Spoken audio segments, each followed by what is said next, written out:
வணக்கம். நம்ம PGTRB economics பார்த்துட்ருக்கோம். சாப்டர் 13 வந்திருக்கோம். So chapter 13 theories of public expenditure நம்ம பார்த்துட்டு இருந்தோம். ஸோ பப்ளிக் எக்ஸ்பெண்டிச்சரோட கிளாசிஃபிகேஷன்ஸ் நம்ம பார்த்தோம், economical and functional. So functional கீழே இருக்க சப் கிளாசிஃபிகேஷன்ஸ் நம்ம பார்க்குறோம். ஸோ ஒரு கவர்மெண்ட் எதுக்கெல்லாம் பப்ளிக்காக ஸ்பெண்ட் பண்ணுறாங்க. ஸோ ஒன்று ஜென்ரல் பப்ளிக் சர்வீஸாக இருக்கும், இல்லாட்டி எக்கனாமிக் அஃபேர்ஸ்க்கான ஸ்பெண்டிங்காக இருக்கும், இல்லை சோஷியல் சர்வீசஸ்க்கான ஸ்பெண்டிங்காக இருக்கும், இல்லாட்டி மிஸ்லினியஸ் ஸ்பெண்டிங்ஸாக இருக்க போகுது. அண்ட் இது இல்லாமல் கேபிட்டல் எக்ஸ்பெண்டிச்சரோட ஸ்பெண்டிங்ஸ் அண்ட் கரண்ட் எக்ஸ்பெண்டிச்சரோட ஸ்பெண்டிங்ஸ் பார்த்தீங்கன்னா, கரண்ட் எக்ஸ்பெண்டிச்சர் என்ன, அது வந்து லாங் டர்ம் அசெட்ஸ்லாம் கிடையாது. டே டு டே எக்ஸ்பென்சஸ் என்ன, எம்ப்ளாயீஸ்க்கான compensation, day to day purchase of goods and services, interest payment on debt, அதுக்கப்புறம் ஏதாவது சப்சிடி கொடுக்கறது, கிராண்ட் கொடுக்கறது, சோஷியல் பெனிஃபிட்ஸ் கொடுக்கறது, இது எல்லாமே கரண்ட் எக்ஸ்பெண்டிச்சரில் வரப்போகுது. அண்ட் கேபிட்டல் எக்ஸ்பெண்டிச்சர் என்ன, பர்ச்சேஸ் ஆஃப் அசெட், நீங்கள் எதாவது ரோடு கட்டுருவீங்க, எதாவது பெரிய இது பண்ணுறீங்க, இல்லை பெரிய பெரிய மெட்ரோஸ் எதாவது நீங்கள் வாங்குறீங்க, பெரிய கூட்ஸ் இதை வாங்குறீங்க. ஸோ அந்த மாதிரி purchase of assets, billing of assets, financial investment, loans, இது எல்லாமே கேபிட்டல் எக்ஸ்பெண்டிச்சரோடு வரப்போகுது. ஸோ இதுக்கான தியரிஸ் ஆஃப் பப்ளிக் எக்ஸ்பெண்டிச்சர் என்னன்னு பார்த்தீங்கன்னா, சில இம்பார்ட்டன்ட் தியரிஸ் இருக்குது. ஒன்று வேக்னர்ஸ் லா, இன்னொன்று வந்து பீகாக் வைஸ்மேன் ஹைப்போதெசிஸ். ஸோ இவங்க ரெண்டு பேரை பற்றியுமே போன வருஷம் கொஷின் பேப்பர்லேயே கேட்டிருக்காங்க. நீங்கள் பார்த்தீங்கன்னா இந்த தியரி ரொம்ப ரொம்ப இம்பார்ட்டன்ட். ஸோ வேக்னர்ஸ் லா என்ன சொல்லுது, that is the law of increasing public expenditure. So Wagner's லோட ஆக்சுவல் நேம் என்ன, law of increasing public expenditure. And Peacock Wiseman ஹைப்போதெசிஸ்னா என்ன, டிஸ்பிளேஸ்மெண்ட் எஃபெக்ட் ஹைப்போதெசிஸ். ஸோ இது ரெண்டுமே ரொம்ப ரொம்ப இம்பார்ட்டன்ட். ஸோ ஃபர்ஸ்ட் நம்ம வேக்னர்ஸ் லா பார்க்கலாம். இது வந்து அடால்ஃப் வேக்னர் கொண்டு வந்திருப்பாரு. He was a German economist and a politician. So அவர் என்ன சொல்றாருன்னா, the long run elasticity of public expenditure is above unity. அதாவது public expenditure is increasing absolutely and relatively to the economy as a whole. ஒரு நாட்டில் மக்களுக்கு நிறைய expenditure பண்ணுறாங்க அப்படின்னா அது வந்து உங்களோட இன்கம்மை விட அது கொஞ்சம் அதிகமாக தான் இருக்க போகுது. It's the long run elasticity of public expenditure is above யூனிட்டின்னு சொல்கிறாங்க. ஸோ இந்த எக்கானமி நல்லா உங்களுக்கு வளர்ந்து வந்தால் தான் அந்த எக்கானமிக்காக கவர்மெண்ட் ஸ்பெண்ட் பண்ண போகிறாங்க, கரெக்டுங்களா? ஸோ அந்த எக்கானமியில் நிறைய ப்ரொடக்ஷன் இருக்கணும், நிறைய சேல் இருக்கணும், அந்த எக்கானமி கொஞ்சம் ப்ராஃபிட்டபுளாக இருக்கணும். அப்படி இருந்தால் தான் கவர்மெண்ட்டும் வந்து மக்களுக்காக ஸ்பெண்ட் பண்ண போகிறாங்க. அந்த எக்கானமி ரொம்ப கஷ்டமான ஒரு மந்த நிலையில் இருந்துச்சுன்னா கவர்மெண்ட் கிட்ட எப்படி பணம் கிடைக்கும்? கவர்மெண்ட் கிட்ட பணமே இருக்காது. கவர்மெண்ட் கிட்ட பணமே இல்லைன்னா அவங்களால எப்படி பெரிய பெரிய எக்ஸ்பெண்டிச்சர் உள்ளே போக முடியும்? வெளியே இருந்து கடன் வாங்கணும். வெளியே இருந்து எப்படி கடன் கொடுப்பாங்க? நீங்கள் கடன் கொடுக்கறதுனா உங்களுக்கு திருப்பி ரீபேமெண்ட் கெப்பாசிட்டி இருக்கணும் இல்லைங்களா? ரீபேமெண்ட் கெப்பாசிட்டி இல்லைன்னா அவங்களால எப்படி பண்ண முடியும்? ஸோ அப்போ வந்து அது கஷ்டமாக ஆக போகுது. ஸோ வந்து என்ன சொல்கிறாங்க, long run elasticity of public expenditure is above unity அப்படின்னு சொல்கிறாங்க. ஸோ நெக்ஸ்ட் வந்து positive long run co movement இந்த டூ வேரியபிள்ஸ். அதாவது என்ன, public expenditure and national income. இப்போ நான் சொன்னதே தான் இதுவும். ஸோ பாசிட்டிவாக இருக்கணும், லாங் ரன்னாக இருக்கணும், கோ மூவ்மெண்ட்டாக இருக்கணும். உங்கள் நேஷனல் இன்கம் நல்லா இன்க்ரீஸ் ஆகிட்டே இருந்தாச்சுன்னா தான் உங்களோட பப்ளிக் எக்ஸ்பெண்டிச்சரும் இன்க்ரீஸ் ஆகிட்டே இருக்கும். உங்களோட நேஷனல் இன்கம் என்ன, production of all goods and services which is from the economy as a whole. So உங்கள் எக்கானமி நல்லா ப்ரொடியூஸ் பண்ணாதான், அதனால உங்கள் நேஷனல் இன்கம் ஏறினாதான் அதனால உங்களோட எக்ஸ்பெண்டிச்சர் ஏறப்போகுது. உங்களோட நேஷனல் இன்கமே ஏறல, நீங்களே ஒழுங்காக ப்ரொடியூஸ் பண்ணலன்னா கவர்மெண்ட் உங்களுக்காக எப்படி ஸ்பெண்ட் பண்ணுவாங்க? ஸ்பெண்ட் பண்ண மாட்டாங்க. So the pace of rise in public expenditure was generally higher than the economic growth. So பொதுவாகவே என்ன, நீங்கள் ஒரு எக்கானமி நல்லா க்ரோ ஆனாதான் நான் ஸ்பெண்ட் பண்ணுவேன் நம்ம அப்படியே நின்றுட முடியாது இல்லைங்களா? ஸோ நீங்கள் வந்து கொஞ்சம் க்ரோ ஆனாலே போதும், கவர்மெண்ட் உங்களுக்காக இன்னும் நிறைய எய்ட் பண்ணுவாங்க. ஸோ இன்னும் நீங்கள் ஃபாஸ்ட்டாக க்ரோ ஆகிறதுக்கு ஹெல்ப் பண்ண போகிறாங்க. Okay, so Wagner's law is also called as the law of expanding state activity. நம்ம already பார்த்தோம் law of public spending.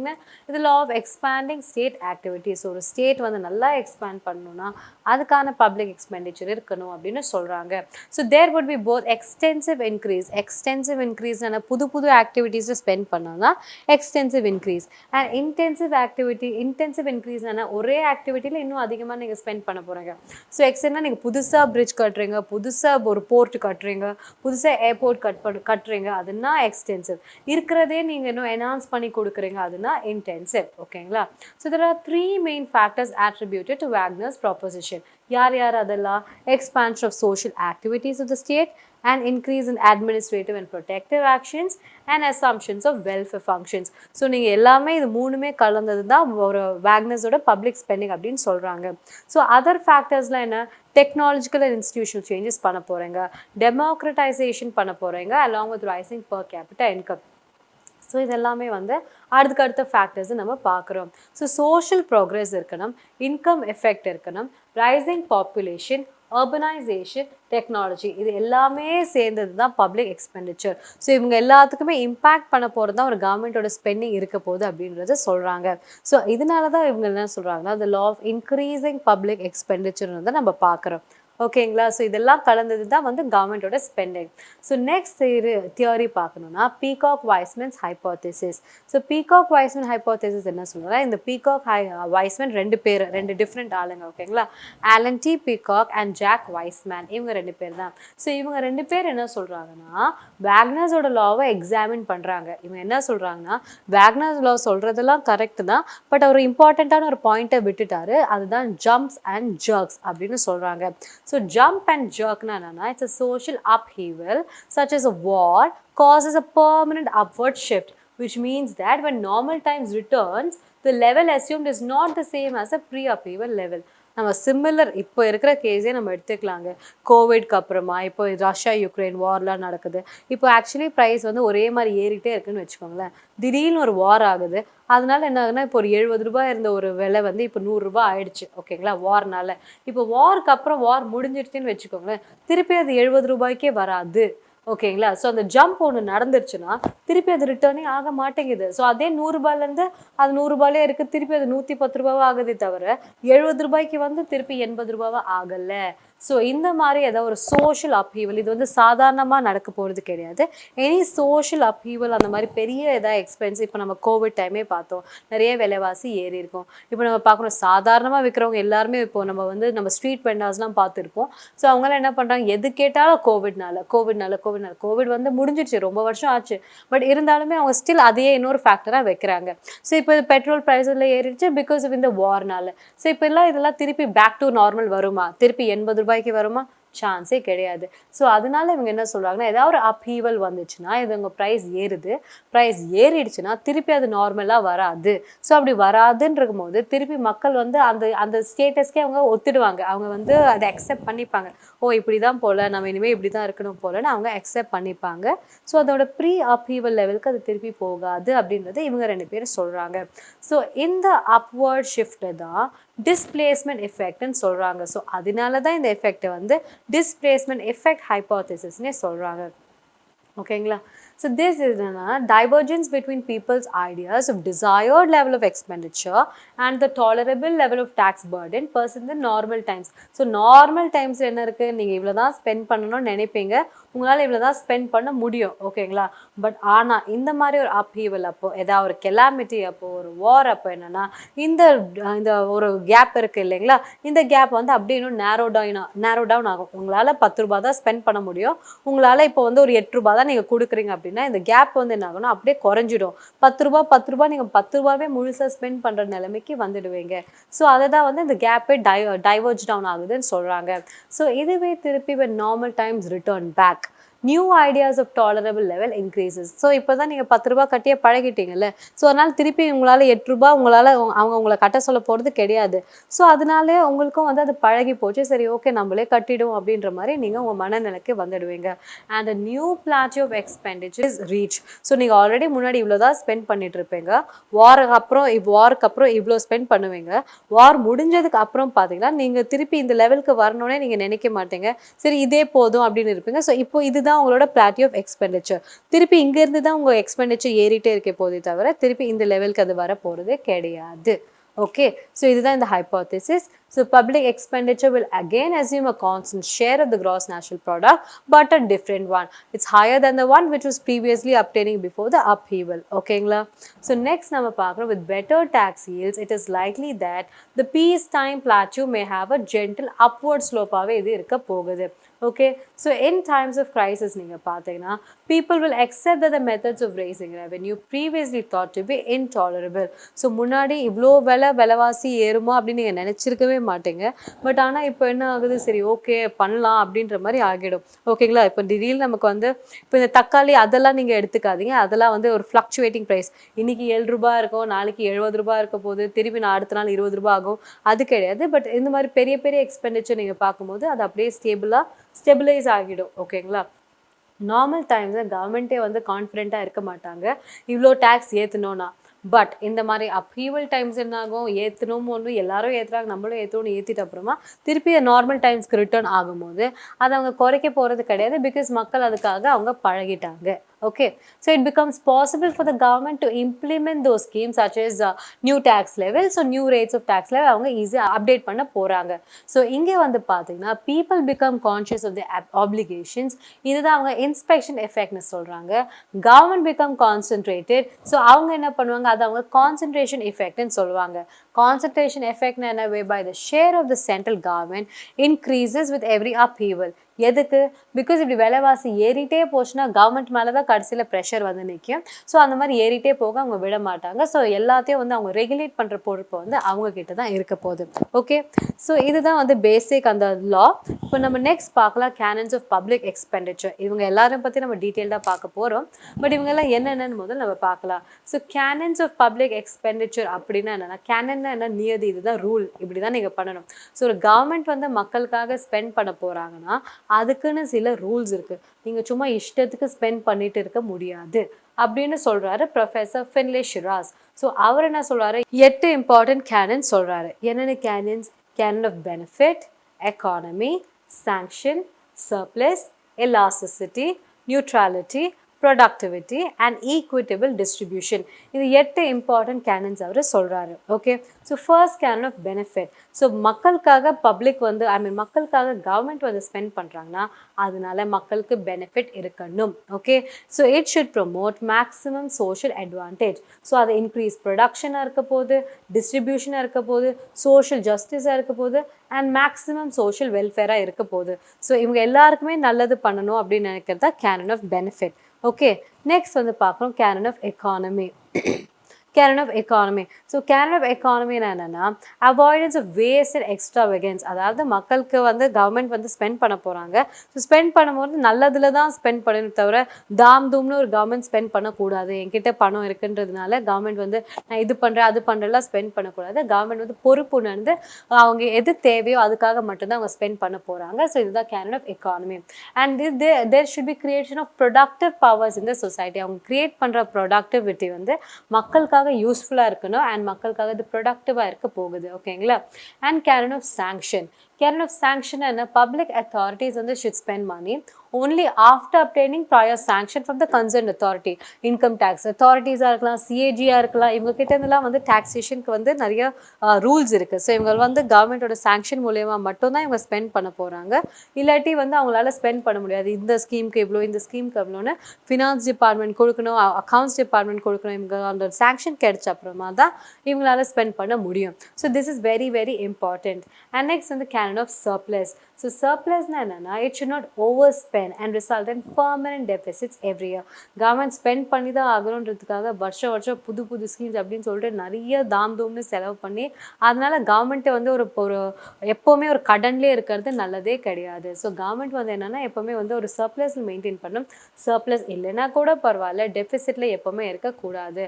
So expenditure should be capped less than it's earnings. So மக்களுக்கு இல்லை, மக்கள்கிட்டேருந்து என்ன revenue வருதோ அதுக்கு ஏற்ற மாதிரி தான் அவங்க எக்ஸ்பெண்டிச்சர் இருக்கணும், ரொம்ப அதிகமாக இருக்கக்கூடாதுன்னு சொல்கிறாங்க. ஓகே, அண்ட் நெக்ஸ்ட் வந்து கேனன் ஆஃப் எலாஸ்டிசிட்டி. எலாஸ்டிசிட்டின்னு என்னென்னா, increase public expenditure in terms of economic emergency and reduce during the period of normalcy. எப்போ ரொம்ப கஷ்டமான காலமாக இருக்கோ அப்போ வந்து கவர்மெண்ட் வந்து இன்னும் நிறைய ஸ்பெண்ட் பண்ணணும், மக்களுக்காக ஹெல்ப் பண்ணணும். நார்மலாக இருக்கிற டைமில் கொஞ்சம் கம்மியாக இருந்தாலும் போதும் அப்படின்னு சொல்கிறாங்க.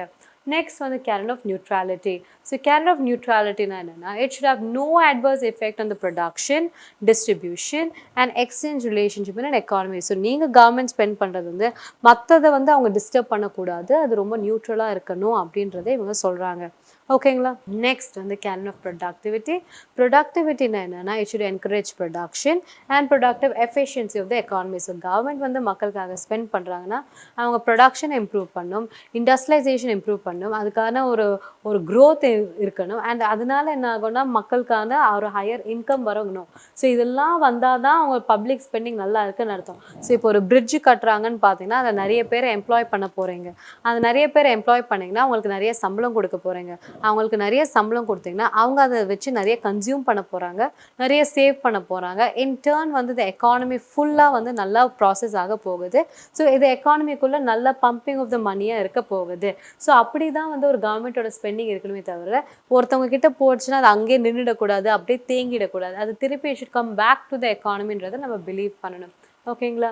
நெக்ஸ்ட் பார்க்கலாம் canon of equitable distribution. So என்னன்னா நீங்கள் என்ன பப்ளிக் வந்து மக்களுக்காக ஸ்பெண்ட் பண்ணுறீங்களோ, கவர்மெண்ட் வந்து மக்களுக்காக என்ன ஸ்பெண்ட் பண்ணுறாங்களோ that should benefit the poorer sections of the society. அது எல்லாரையுமே பெனிஃபிட் பண்ணும் and it should importantly benefit the poorer section of the society and it should reduce the glaring inequalities within the society. நீங்கள் வந்து மக்கள் வந்து பணக்காரங்களுக்கு மட்டுமே spend பண்ணணும்னு இருக்கக்கூடாது, ஏழை மக்களுக்கும் ஸ்பெண்ட் பண்ணணும், பிலோ பாவர்ட்டி லைனுக்கு ஸ்பெண்ட் பண்ணணும் and middle class people. So every section of the people should be benefited and they should be marginalized. ஓகேங்களா? So that is very important.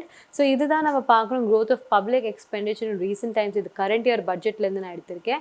So இப்போ பப்ளிக் எக்ஸ்பெண்டிச்சர் எப்படி இருக்குது, இந்த வருஷம் எப்படி இருக்குன்றதை நீங்கள் பார்க்க போகிறீங்க. ஸோ இந்த வருஷம் பட்ஜெட் எஸ்டிமேட்ஸில் பார்த்தா மொத்த ரெசிட்ஸ் எவ்வளோன்னு பார்த்தீங்கன்னா 27 லட்சம் கோடி இருக்குது அண்ட் நம்மளோட எக்ஸ்பெண்டிச்சர் எவ்வளோ பார்த்தீங்கன்னா 45 lakh crores இருக்குது. அப்படியே டபுளில் இருக்குது நம்மளோட எக்ஸ்பெண்டிச்சர். நம்ம இவ்வளோ நாள் என்ன பார்த்தோம், ரெவன்யூ விட எக்ஸ்பெண்டிச்சர் கம்மியாக தான் இருக்கணும்னு பார்த்தோம். பட் ஆக்சுவலி என்ன நடக்குது, இப்படி தான் நடக்கும். ரெவன்யூ கம்மியாக தான் இருக்கும், எக்ஸ்பெண்டிச்சர் அதிகமாக தான் இருக்கும். நம்ம எல்லாமே கடனில் தான் ஓடிக்கிட்டு இருக்க வண்டியே. ஓகேங்களா? ஸோ நெட் டேக்ஸ் ரெசிட்ஸ் எவ்வளோ இருக்குன்னு பார்த்தீங்கன்னா 23.3 lakh crores இருக்குது. ஓகேங்களா? நம்ம மொத்த ரெசிட்டே 27 தான், இல்லை டேக்ஸ் ரெசிட்ஸே பார்த்தீங்கன்னா 23 lakh crores-ஆக இருக்குது. அண்ட் நம்மளோட ஃபிஸ்கல் டெஃபிசிட் என்ன, 5.9% of the GDP. Fiscal deficit என்ன, total expenditure minus total revenue. So இதுவே பார்த்தீங்கன்னா 5.9%, தட் இஸ் 6% ஆஃப் ஜிடிபி கிட்டே இருக்குது. So the cross market borrowings என்ன 15 lakh crores-ஆக இருக்குது. ஸோ மார்க்கெட்லேருந்து நம்ம பாரோ பண்ண அமௌண்ட் வந்து 15.4 lakh crores-ஆக இருக்குது. Okay, so the government is committed to sticking to the plan to reduce the fiscal deficit to 4.5% by 2025 to 26. So இப்போ நம்ம எவ்வளோ இருக்குன்னு பார்த்தோம், 6% கிட்ட இருக்குன்னு பார்த்தோம். ஸோ 1.5% கிட்ட கம்மி பண்ணணும் அப்படின்றது இவங்களோட கோலாக இருக்குது. ஓகே, ஸோ நெக்ஸ்ட் பார்த்தீங்கன்னா 33% இன்க்ரீஸ் இந்த கேபிட்டல் இன்வெஸ்ட்மெண்ட் அவுட்லே பண்ணியிருக்காங்க. So which is rising 10 lakh crores. So அதாவது என்ன பண்ணாங்கன்னா கேபிட்டல் இன்வெஸ்ட்மெண்ட், அதாவது ரோட்ஸு பில்டிங்ஸ் அதெல்லாம் இன்வெஸ்ட் பண்ணுறாங்க இல்லைங்களா. ஸோ அதில் வந்து 33% அதிகமாக இன்வெஸ்ட் பண்ண போகிறேன் அப்படின்னு சொல்கிறாங்க. இந்த இன்வெஸ்ட்மெண்ட் பணம் எங்கேருந்து வருது, அசெட் மானிட்டைசேஷன்லேருந்து வருது. நம்ம ஆல்ரெடி பார்த்தோம், இருக்கிற அசெட்லாம் வந்து சில அன்யூஸ் மிஸ்யூஸ் அசெட்ஸ்லாம் விற்றுட்டு அந்த அமௌண்ட்டை திருப்பி புது அசெட்டில் வந்து மானிட்டைஸ் பண்ண போகிறாங்க. ஸோ இதை தான் வந்து asset monetization நம்ம பார்த்தோம். ஸோ நெக்ஸ்ட் வந்து capital outlay for the railways வந்து இன்க்ரீஸ் பண்ணியிருக்காங்க to the highest ever 2.4 lakh crores-க்கு அவங்க இன்க்ரீஸ் பண்ணி கொடுத்துருக்காங்க கேபிட்டல் அவுட்லே ஃபார் ரயில்வேஸ்க்கு. ஓகே, ஸோ இதெல்லாம் தான் வந்து கரண்ட் எக்ஸ்பெண்டிச்சர். நெக்ஸ்ட் நம்ம பார்க்குறோம் public expenditure in India. So public expenditure India வந்து கவர்மெண்ட் வந்து டெவலப்மெண்ட் எக்ஸ்பெண்டிச்சர்னு ஒன்று இருக்குது, நான் டெவலப்மெண்ட் எக்ஸ்பெண்டிச்சர்னு இருக்குது. டெவலப்மெண்ட் எக்ஸ்பெண்டிச்சர்னு என்ன இருக்குது, ப்ரொடக்டிவ் இன்வெஸ்ட்மெண்ட். ஸோ எந்தெந்த இன்வெஸ்ட்மெண்ட்டில் நீங்கள் ப்ரொடக்டிவாக யூட்டிலைஸ் பண்ணுறீங்க, ஸோ அதெல்லாம் வந்து டெவலப்மெண்ட் எக்ஸ்பெண்டிச்சர் நம்ம பார்க்குறோம். So it is used in the production of capital goods and services which provides instant benefits as well as some prospective future benefits மக்களுக்காக கொடுக்க போகுது. ஸோ அதெல்லாம் தான் டெவலப்மெண்ட் எக்ஸ்பெண்டிச்சர் நம்ம பார்க்குறோம். இதுவே நான் டெவலப்மெண்ட் எக்ஸ்பெண்டிச்சர்னா என்ன, consumption expenditure and they provide instant benefit. ஓகேங்களா? ஸோ அது வந்து ஃபியூச்சருக்கான எந்த பெனிஃபிட்டுமே கிடையாது. ஸோ இன்ஸ்டண்ட்டாக இப்போ இமீடியட்டாக சேலரி கொடுக்கறது, பென்ஷன் கொடுக்கறது, கிராண்ட் கொடுக்கறது, டிஃபென்ஸ்க்கு, அதுக்கப்புறம் வந்து சப்சிடிஸ் கொடுக்கறது, இது எல்லாமே வந்து நான் டெவலப்மெண்ட் எக்ஸ்பெண்டிச்சராக இருக்க போகுது. Plan expenditure என்ன, it consists of all the expenditures which are part of the central planning. So அந்த பிளானில் அவங்க என்னென்னலாம் ஸ்பெண்ட் பண்ணணும்னு அவங்க டிசைட் பண்ணுறாங்களோ அதெல்லாம் தான் பிளான்ட் எக்ஸ்பெண்டிச்சர் நம்ம பார்க்குறோம். So it includes all the products and assets that are creating expenditure, அதெல்லாம் தான் பிளான் எக்ஸ்பெண்டிச்சர். நான் பிளான்னா என்ன, ஸோ இதெல்லாம் ப்ரீவியஸ்லி கொடுத்த பிளானில் வர expenditure. So expenditures that are already incurred on completed or previous projects or schemes, இது எல்லாமே வந்து நான் பிளான் எக்ஸ்பெண்டிச்சர்ன்றதை நம்ம பார்க்குறோம். So it often includes non asset building and consumption expenditure. Okay, so next நம்ம பார்க்கலாம் capital expenditure. So capital expenditure நம்ம already பார்த்துட்டோம். Any long term assets like loans அதுக்கு அது அது அந்த அந்த அமௌண்ட் வந்து பார்த்தீங்கன்னா அது எனிதிங் ஃபார் ஃபியூச்சர். ஓகேங்களா? லாங் டேர்ம் நீங்கள் அதை பண்ணி அதை முடிஞ்சு வர்றதுக்கே வந்து ஒரு 5 வருஷம் கிட்ட ஆக போகுது. ஸோ அதில் தான் கேபிட்டல் எக்ஸ்பெண்டிச்சர் ஃபிக்ஸ்ட் அசெட்ஸாக இருக்க போது and it is not recurring. மாதம் மாதம் நீங்கள் பே பண்ண போகிறது இல்லை. ஸோ ஒரு 1,00,000 கோடி நீங்கள் ஸ்பெண்ட் பண்ணிட்டீங்கன்னா அதை அடுத்த ஒரு 10 இயர்ஸ்க்கு வந்து அதை நீங்கள் யூஸ் பண்ண போகிறீங்க. ஸோ அதான் வந்து கேபிட்டல் எக்ஸ்பெண்டிச்சர்னு சொல்கிறோம். So it includes loan to the state and foreign governments and public enterprises and capital defense expenditure ke capital long term expenditure irukkoningla. So adala namba ange paaka porom. And revenue expenditure na enna, it is a recurring kind of expenditure. Adu vandu maasam maasam neenga kuduthite aganum, varsha varsha neenga kuduthite aganum. So adala da vandu revenue expenditure, okay, like salary, pension and subsidy. So இதெல்லாம் தாங்க public expenditure. So நம்ம அடுத்து வந்து public debt என்னன்னு பார்க்க போறோம். So public debt என்னன்னா it's the amount of money that a government borrows from its outside parties. ஓகேங்களா? So public debtனாலே என்ன? டெட்னாலே கடன். ஓகேங்களா? So debt வந்து கவர்மெண்ட்டே வந்து கடன் வாங்க போறாங்க. So that is called public debt. So it is the amount borrowed by the government or a country. So கவர்மெண்ட்டே வந்து வெளி கவர்மெண்ட் கிட்ட இருந்து வாங்கலாம், உள்ள இருக்க லோக்கல் கவர்மெண்ட்ஸ் கிட்ட இருந்தே வாங்கலாம், இல்லாட்டி பேங்கிங் அசோசியேஷன்ஸ் அவங்க கிட்ட இருந்து வாங்கலாம், வேர்ல்ட் பேங்க், IMF இவங்க யார்கிட்ட இருந்து வேணா வாங்கலாம். ஸோ அதெல்லாம் தான் வந்து பப்ளிக் டெட்ன்றதை நம்ம பார்க்குறோம். So the central government broadly classifies its liabilities into two categories. ஒன்று வந்து debt contracted against consolidated fund and இன்னொன்று வந்து debt contracted against the public account. Okay, so public டெட்னா என்ன? இவங்க எப்படியெல்லாம் நம்ம கிட்ட இருந்து கடன் வாங்குறாங்க? T-bills, நம்ம ட்ரெஷரி பில்ஸ்ன்னு சொல்கிறோம் இல்லைங்களா, அதுக்கப்புறம் கவர்மெண்ட் செக்யூரிட்டி, G-Secன்னு சொல்லுவோம், government securities, short term borrowings, external assistance. So இதெல்லாம் தான் public debt ஓட sources. Okay. So it must be paid from India's consolidated fund. So இதெல்லாம் கடன் வாங்கிட்டாங்க, இதெல்லாம் எங்கேருந்து ரீபே பண்ணுவாங்க? Consolidated fund. ஸோ இந்த கன்சாலிடேட்டட் ஃபண்டில் தான் நம்ம கொடுக்குற எல்லா ஃபண்டும் போய் உட்கார போகுது. ஸோ அந்த ஃபண்ட்லேருந்து தான் அவங்க கடன் வாங்கினதுக்கு அவங்க திருப்பி ரீபே பண்ண போகிறாங்க. So this term is also use to refer to the total liabilities of the central and state governments, but the union government clearly differentiates its debt liabilities from that of the states. So central government ஓட கடன் தனி, state government ஓட கடன் தனி, அவங்க தனித்தனியாக தான் differentiate பண்ண போகிறாங்க. ஓகே, ஸோ இன்டர்னல் டெட் பார்த்தீங்கன்னா அதுதான் it accounts 93% of the total public debt. So கவர்மெண்ட்டோட டெட்லேயே பார்த்தீங்கன்னா உள்ளேருந்தே கடன் வாங்குறது தான் 93% இருக்குது.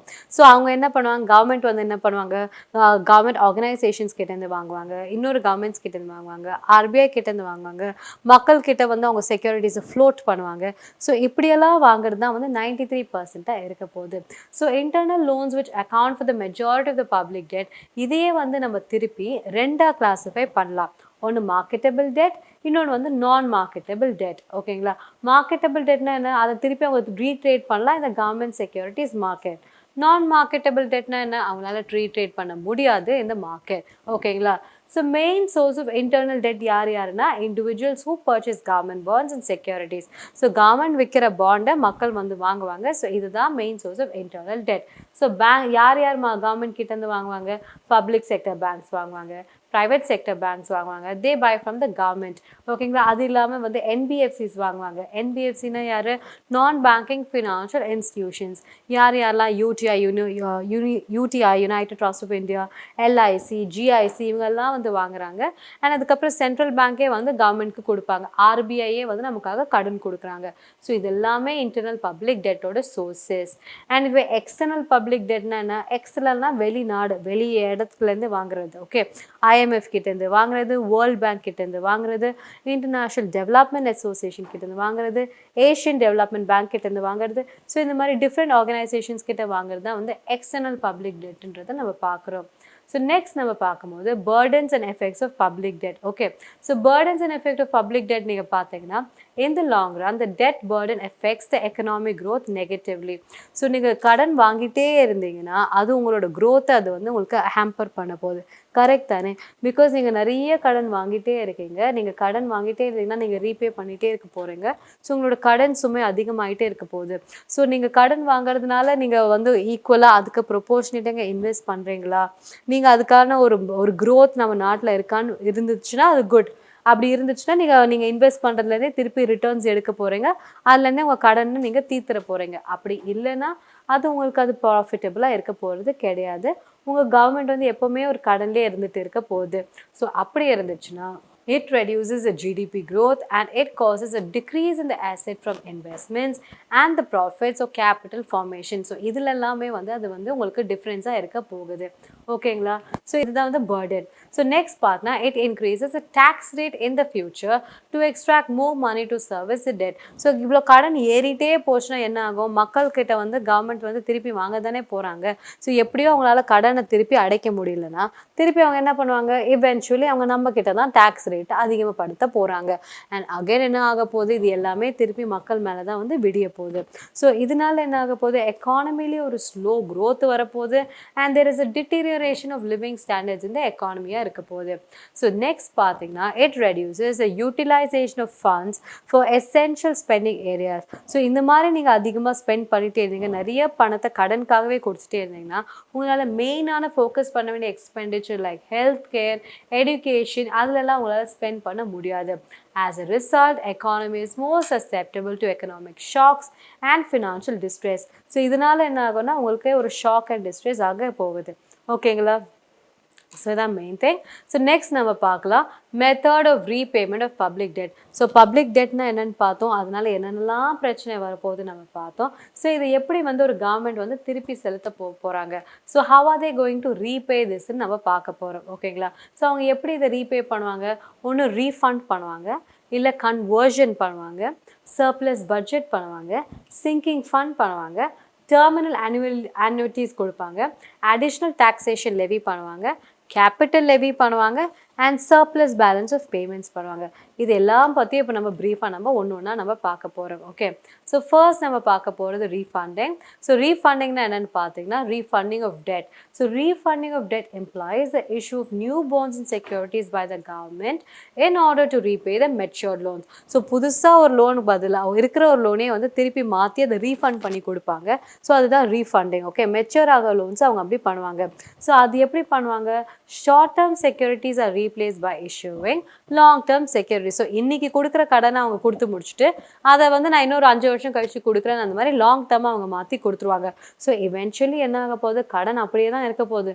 ஸோ நான் இன்னைக்கு கொடுக்கறதுக்கு பதிலாக இன்னொரு 5 வருஷம் கழிச்சு உங்களுக்கு கொடுக்க போகிறேன், அவ்வளோதான் difference. Okay, so under this method என்ன ஆகும்னா the money burden of the public debt, it's not relinquished, but it is just accumulated to a future date. Okay, owing to the postponement of the debt redemption. So இன்றைக்கி கட்ட வேண்டிய கடன் நீங்கள் என்றைக்கே ஒரு நாள் கட்டி தான் ஆகணும். பட் ஆனால் அது இன்றைக்கி உங்களோட கடன் லிஸ்ட்டில் அது இருக்காது, அவ்வளோதான். ஸோ இது நல்லதான்னு கேட்டிங்கன்னா கிடையாது. பிகாஸ் ஆப்வியஸ்லி நீங்கள் என்றைக்கா இருந்தாலும் அந்த கடன் திருப்பி கொடுக்க தான் போகிறீங்க. So it is not very good for the ஒரு ரீபேமெண்ட் மெத்தடாக இருக்க போகிறது கிடையாது. நெக்ஸ்ட் நம்ம பார்க்க போகிறோம் conversion. So conversion of public டெட்னா என்னென்னா it implies changing of the existing loans before maturity into the new loans so as to be advantaging in the servicing charges. So இருக்கிற லோனையே நீங்கள் திருப்பி மாற்றி பண்ணி ஆல்டர் பண்ணி நீங்கள் கொடுக்க போகிறீங்க. ஸோ ஏன் நீங்கள் அப்படி கொடுப்பீங்க? இருக்கிற ரேட்டை விட கொஞ்சம் இன்னும் பெட்டர் ரேட்டுக்கு நீங்கள் கொடுப்பீங்க. இதை தான் நீங்கள் கன்வெர்ட் பண்ணுறீங்கன்னு அர்த்தம். ஸோ ஏன் அப்படி கன்வெர்ட் பண்ணுவீங்க? From a higher rate of interest to a lower rate of இன்ட்ரெஸ்ட்க்கு நீங்கள் கன்வெர்ட் பண்ணி கொடுப்பீங்க. அவ்வளோதான் வந்து இந்த ஆப்ஷன். நெக்ஸ்ட் நம்ம பார்க்குறோம் சர்ப்ளஸ் பட்ஜெட். சர்ப்ளஸ் பட்ஜெட்னா என்ன? heavy taxes have to be imposed for realizing a surplus budget. So நம்ம ஆல்ரெடி பார்த்தோம், நம்ம இப்போவே பார்த்தோம் 27 தான் நம்மளோட இன்கம், 45 நம்மளோட எக்ஸ்பெண்டிச்சராக இருக்குது. So this is a deficit budget, கரெக்டாக? இதுவே சர்ப்ளஸ் பட்ஜெட்னா என்ன? உங்களோட டேக்ஸ் ரெவென்யூவை நீங்கள் அதிகப்படுத்த போகிறீங்க. ஸோ 27 இருக்குது, இங்கே 45 உங்கள் எக்ஸ்பெண்டிச்சர் இருக்குது. ஸோ சர்ப்ளஸ்னால் உங்களுக்கு இங்கே 46 கிட்ட உங்களுக்கு வரணும், கரெக்டுங்களா? இன்னொரு 20 கிட்ட நீங்கள் ஏற்றணும். 20 நீங்கள் எப்படிங்க ஏற்ற போகிறீங்க? உங்களுக்கு எப்படி திடீர்னு அவ்வளோ இன்கம் வரப்போகுது? இங்கே டேக்ஸ் மூலியமாக தான் பண்ண போகிறீங்க. So that is heavy taxes. நீங்கள் எக்ஸ்ட்ரா அப்படியே டபுளாக உங்கள் டேக்ஸை நீங்கள் ஏற்றுனீங்கன்னா அது நல்லதாக இருக்க போதா? கிடையவே கிடையாது. So that is not going to be good. So when public expenditure is reduce, so நீங்கள் ஒன்று என்ன பண்ணலாம்? ரெவென்யூவை ஏற்றலாம், டேக்ஸை வந்து நீங்கள் அதிகமாக டபுள் ஆக்கலாம், இல்லாட்டி எக்ஸ்பெண்டிச்சர் 45 27 கிட்ட கொண்டு வரலாம். ஸோ இந்த மாதிரி எதாவது பண்ணாதான் உங்களோட பட்ஜெட் வந்து சர்ப்ளஸாக இருக்க போது. இது ரெண்டுமே டெட்ரிமெண்டல் எஃபெக்ட்டுங்க. நீங்கள் பப்ளிக் எக்ஸ்பெண்டிச்சரை கம்மியாக பண்ணாலும் பப்ளிக் உங்களை திட்டுவாங்க, நீங்கள் டேக்ஸை அதிகம் பண்ணாலும் உங்களை பப்ளிக் திட்டுவாங்க. ஸோ இது ரெண்டுமே வந்து politically very unpopular and it is very risky. So அதனால தான் வந்து நம்ம கவர்மெண்ட்டால் எப்போவுமே டெஃபிசிட்லேயே போயிட்டே இருக்க முடியுது, சர்ப்ளஸ் பட்ஜெட் உள்ள அவ்வளோ போக முடியல. ஓகே, நெக்ஸ்ட் நம்ம பார்க்க போகிறோம் சிங்கிங் ஃபண்ட். ஸோ சிங்கிங் ஃபண்ட்னா என்னன்றதை நம்ம நெக்ஸ்ட் கிளாஸ்லேருந்து பார்க்கலாம். So it is just like a depreciation fund மாதிரி. அதை நம்ம நெக்ஸ்ட் கிளாஸ்லேருந்து கண்டினியூ பண்ணலாம். தேங்க்யூ.